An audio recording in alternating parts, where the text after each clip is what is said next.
کائنات کا بے انتہا شکر ہے کہ اس نے آپ کو ہمارے درمیان میں مبعوث فرمایا، اس نے آپ کو ہمارے درمیان میں پیدا کیا۔ میرے سرکار مسکراتے ہیں، میرے سرکار تبسم فرماتے ہیں اور حضرت امیر معاویہ سے یہ کہتے ہیں، اے معاویہ کیا تم خدا کی قسم لے کر یہ کہتے ہو کہ تم ابھی یہی بیان کر رہے تھے؟ حضرت امیر معاویہ فرماتے ہیں، یا رسول اللہ قسم رب کعبہ کی، قسم اس رب کی جس کے قبضہ قدرت میں میری جان ہے۔ اے میرے آقا ہم آپ کا ذکر اسی لیے کر رہے تھے کہ ہم خدا کا شکر ادا کر رہے ہیں، خدا کا شکر ادا کر رہے ہیں، خدا کا شکر ادا کر رہے ہیں کہ اس نے آپ کو ہمارے درمیان میں بھیجا۔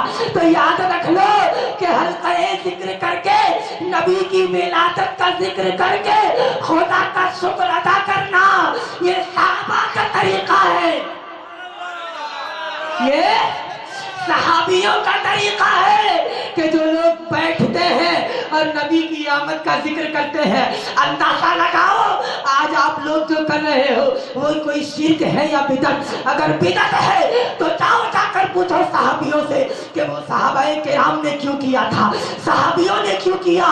اور میرے سرکار فرماتے ہیں، اے معاویہ اتنا یاد رکھنا، آج میں تم سے کہتا ہوں کہ پروردگار نے جبرائیل کو میرے پاس بھیجا اور یہ کہلوایا، اے جبرائیل جا کر میرے محبوب سے کہہ دو کہ پروردگار مسجد نبوی میں ہونے والی ذکر میلاد کی اس محفل کے بارے میں فرشتوں کے درمیان فخر کر رہا ہے۔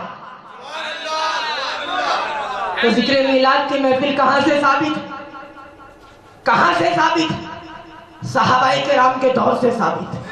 اب ایک چیز اور، محفل تو کہیں بھی ہو سکتی ہے نا، ہو سکتی ہے نا کہیں بھی، ٹھیک ہے، یہ اتنا سارا ڈیکوریشن کرنے کی کیا ضرورت؟ محفل ہی کرنی ہے مسجد میں چلے جاؤ، وہ بھی تو مسجد نبوی شریف میں تھے، وہ بھی تو مسجد میں بیٹھ کر ذکر کر رہے تھے، تو ہم اتنا سارا ڈیکوریشن اور لائٹنگ وغیرہ کیوں کرتے، خرچ کیوں کرتے؟ ہے کوئی جواب؟ محفل ہی کرنی ہے نا۔ وہ مسجد نبوی میں بیٹھے تھے، ذکر و اذکار کر رہے تھے،